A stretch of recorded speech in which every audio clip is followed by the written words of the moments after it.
la ley de Faraday y algunas aplicaciones. Nuestro grupo está compuesto por Joynet Pérez, Daniel Rojas y mi persona, Juan Romero.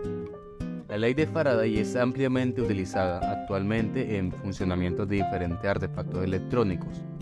Pero antes hablemos de sus orígenes y cómo su autor, Michael Faraday, descubrió una de las más importantes relaciones en el mundo del electromagnetismo.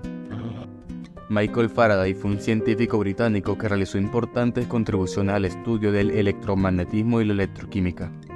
Es conocido por sus descubrimientos sobre la inducción electromagnética, el diamagnetismo y la electrólisis. Faraday también estableció la relación entre el magnetismo y la luz y descubrió que el magnetismo podía afectar los rayos de la luz.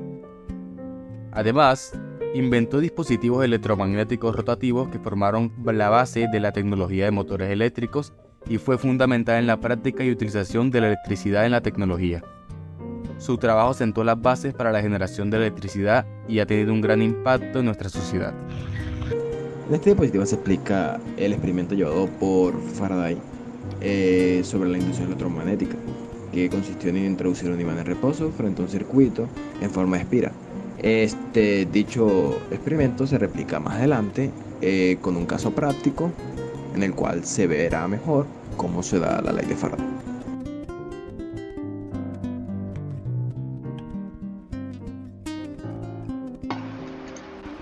Bueno, aquí tenemos un breve ejemplo de cómo es la ley de Faraday y una de las aplicaciones que hizo. Bueno, aquí tenemos primeramente, vamos a explicar lo que tiene. Un imán que presenta su norte y su sur y las líneas de campo magnético que van del norte hasta el sur. Tenemos un voltímetro, el cual nos ayudará a mirar el voltaje generado por la inducción electromagnética, que es lo que explica Faraday. Bueno, Faraday nos dice que se puede crear voltaje o energía por medio de inducción electromagnética. ¿Cómo es esto posible? Las líneas de campo, al pasar por un conductor, hace que se genere una energía. Y dicha energía dependerá en cantidad, o sea, la cantidad de energía producida dependerá por la cantidad de espirales que lleve el conductor y también de la capacidad del imán. Un imán de mayor capacidad, mayor voltaje. Entonces, bueno, aquí vamos a explicar de cómo se ve el voltaje al presente en una espiral de dos. En un conductor de dos espirales. El conductor tiene un positivo y un negativo, los cuales están aquí conectados a un bombillo, el cual nos ayudará a identificar cómo sería el voltaje generado. Entonces, introducimos el imán y veamos cómo es el voltaje. Aquí se puede ver la cantidad de voltaje generado al girar el imán. Y Faraday nos dice que si el conductor tenía más espiras, mayor iba a ser el voltaje al hacer pasar el imán, que se queda claro aquí. Entonces se logra evidenciar que a mayor mayor espirales que tenga el conductor, mayor va a ser la cantidad de voltaje que va a generar. La ley de Faraday tiene muchas aplicaciones, como lo es en el servicio automotriz, de bicicletas y demás, ya que ayuda a producir la energía para que puedan mantenerse. La ley de Faraday describe la relación entre la fuerza electromotriz inducida, Fen, en un circuito y el cambio en el flujo magnético que atraviesa ese circuito. La fórmula general de la ley de Faraday se expresa de la siguiente manera. La fuerza electromotriz es igual a menos el diferencial de phi sobre un diferencial de tiempo. La E representa la fuerza electromotriz inducida en el circuito. Se mide en voltios y se representa la cantidad de energía eléctrica por unidad de carga inducida en el circuito. El diferencial de phi sobre el diferencial de tiempo se refiere al cambio en el flujo magnético dividido por el cambio del tiempo. El flujo magnético se refiere a la cantidad de campo magnético que atraviesa una superficie o un circuito. Si hay un cambio rápido en el flujo magnético, se generará un Fen más alto en el circuito. La N se refiere al número de vueltas o espiras de la bobina del circuito. Es la cantidad de veces que el conductor rodea el flujo magnético.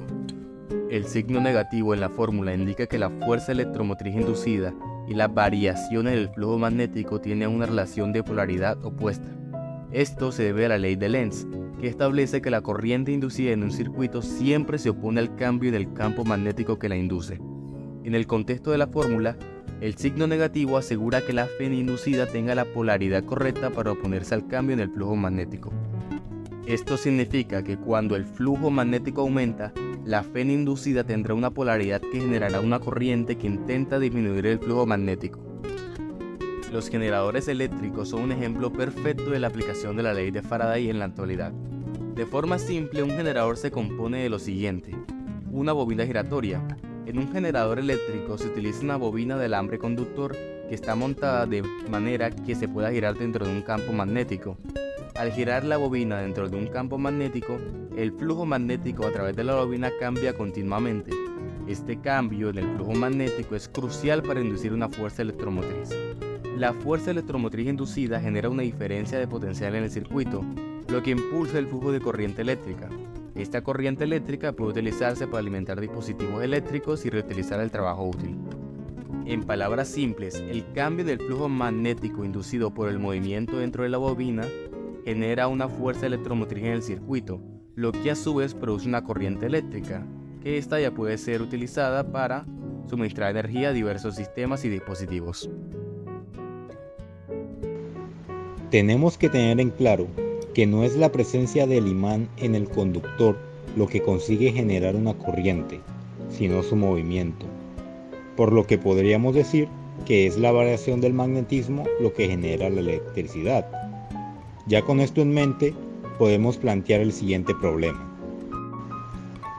En el área de las energías renovables, concretamente en la producción de electricidad a partir de energía eólica, una empresa se dedica a la investigación de esta misma. Se está desarrollando un sistema que genera electricidad mediante aerogeneradores. En este sistema, los aerogeneradores están equipados con generadores eléctricos que aprovechan la energía cinética del viento para producir corriente eléctrica. Se decide utilizar bobinas cuadradas paralelas al campo magnético producido por los imanes del generador para maximizar la eficiencia de los generadores. En uno de los generadores se utilizará una bobina cuadrada de 80 espiras de alambre y una superficie de 0,02 metros cuadrados. Debido a los imanes, la densidad del flujo magnético del generador es de 0,8 teslas. Para aprovechar al máximo la energía del viento, se determinó diseñar un mecanismo generador que permita que la bobina gire rápidamente, de modo que su plano quede paralelo al campo magnético en cuestión de 0,2 segundos. Debemos calcular el valor de la fuerza electromotriz media inducida durante el tiempo del bobinado, para evaluar la eficacia y la capacidad de generación de este generador. Luego, se puede estimar la cantidad de electricidad que se puede producir en este generador en particular, y luego se puede comparar su rendimiento con el de otros modelos.